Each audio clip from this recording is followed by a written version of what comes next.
Good afternoon from the Red Mic.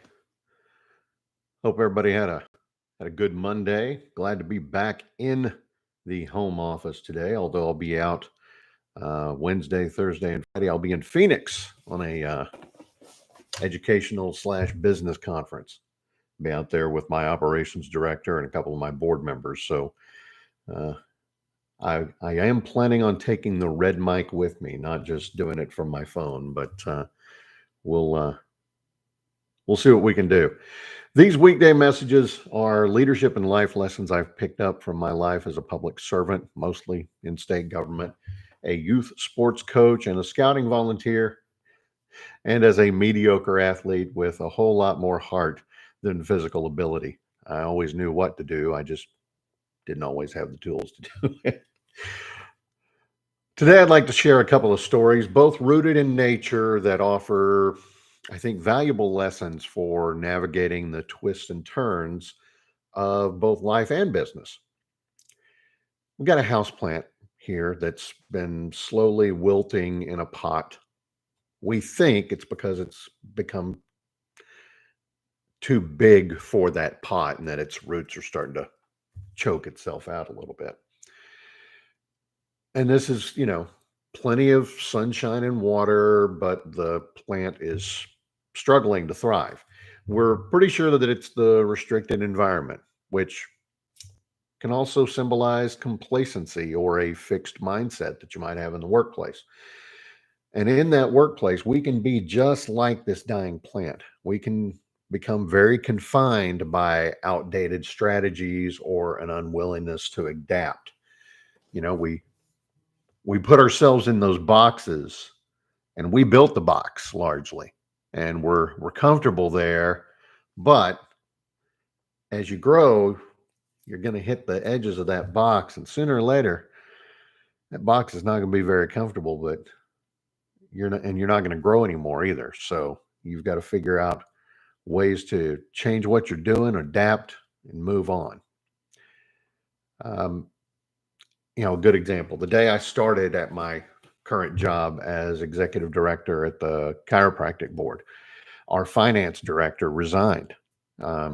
She had an opportunity to have a slightly better paying job, but it was a heck of a lot closer to where she lived. And I knew what the small budget I looked at all the numbers, and I knew I couldn't replace her. So I asked my my office manager and my uh, director of operations to each take on some of those finance director type roles, purchasing, paying bills, helping with the budget, stuff like that. And then I also brought in a third party contractor to pick up the things that those two valued employees weren't going to be able to do. They didn't have the necessary education, skill, background, whatever. Um, so I gave, for them taking on these new jobs, I gave each of them, raises. Um, and then I had that third party contractor. Now, with all of that, I still spent less than I would have spent on hiring or a finance director with the amount of salary that I had left. So utilize those savings and put that towards updating our literally 20th century database. We run FileMaker Pro 5, and it took a few bites at the apple to get the database updated the proper way. But we're now, I think, on either 19 or 20, and every time every time Windows would update, we'd hold our breath, like, "Oh, is this the day that our database stops working?" So, um, having that extra budget, you know, a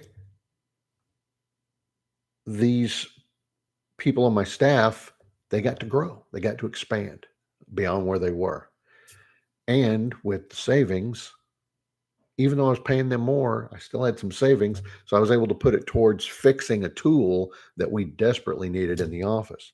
So win, win, win all the way around. And they've continued to thrive. Here's another plant story. If you are in Central Texas, you know that the past couple, 3 years, there have been some pretty bad extended freezes. Happened this last winter.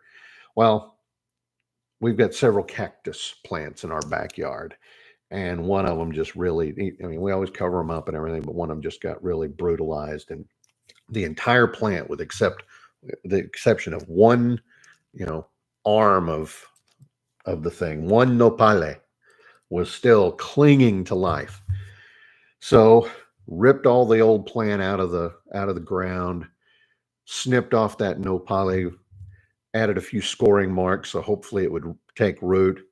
Um, Put it in some very dense, rich soil, but basically in the same hole that I dug the dead plant out of. And this was about 4 or 5 weeks ago. And last week I noticed what I thought might be a bud, but it also might have been the beginnings of, maybe a wild animal starting to nibble at it.